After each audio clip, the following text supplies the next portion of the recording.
2020 started out peacefully, for us to reflect and acquire a peace of mind. But I also realized the importance of being in the moment. Before COVID happened, I was way too caught up with my worries and insecurities that I forget to simply live and be happy. Because of our daily routines before, we forgot to value being able to go outside and be with friends, or being able to go to school. Now, we are forced into isolation and strictly follow guidelines in order to survive. Sadly, not everybody has the privilege of doing so. A lot of people lost their jobs, family members, their houses, and are forced to live their everyday lives, struggling to survive with no hopes of a better future. I took this time to be closer with God. Even though we are limited to going to churches, online masses are of great help. This whole pandemic made me realize that life truly is short.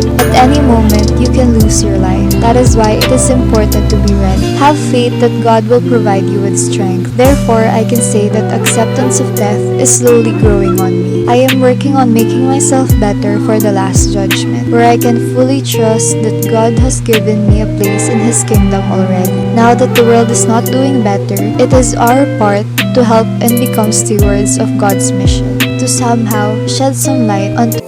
Thank you so much, Kapanalig Rania Marie Bandilla, for a beautiful and very deep reflection regarding your life during pandemic and the threat of death during this very challenging situation.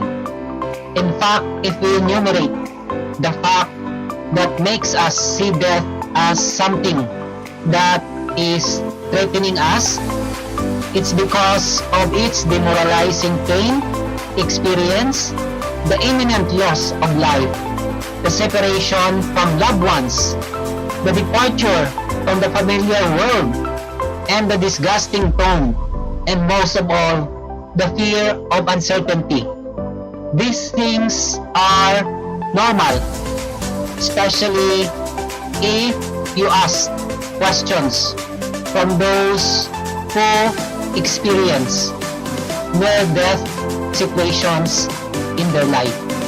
In fact, by just simply thinking that you are inside a coffin is already a horrible situation.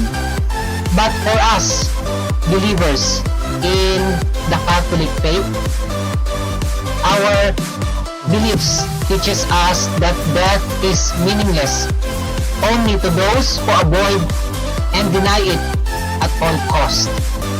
But it truly matters to those who confront life in the light of Christian death. In fact, for saints and holy people, death is a way for them to be with God and to experience the eternal bliss in their life.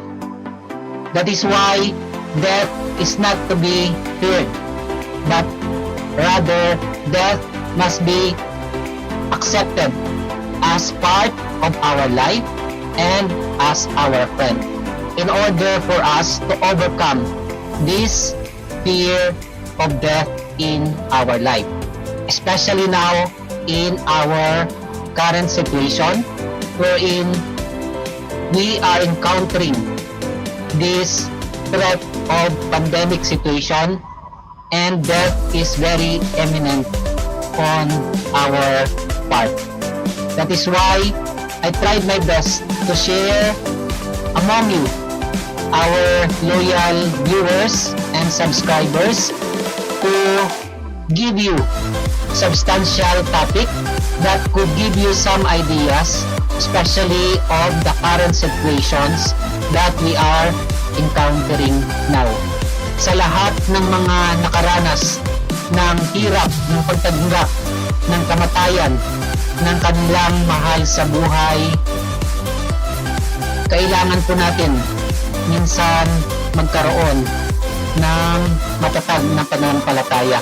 Lalong-lalo na po kung minsan hindi natin in-expect na mangyari po ito sa ating mga pamilya.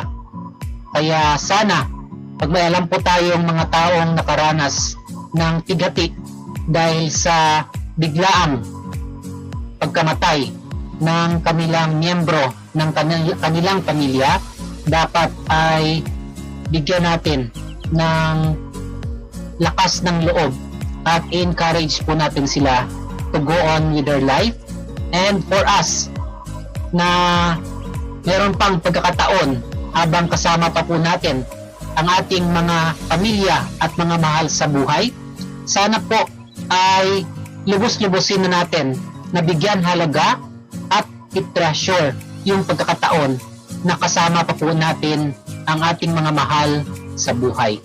Kaya death is a friend because it reminds us of the preciousness and the value of life to all of us. Kaya ngayong may pandemya nga, dito natin naramdaman ang totoong halaga ng buhay.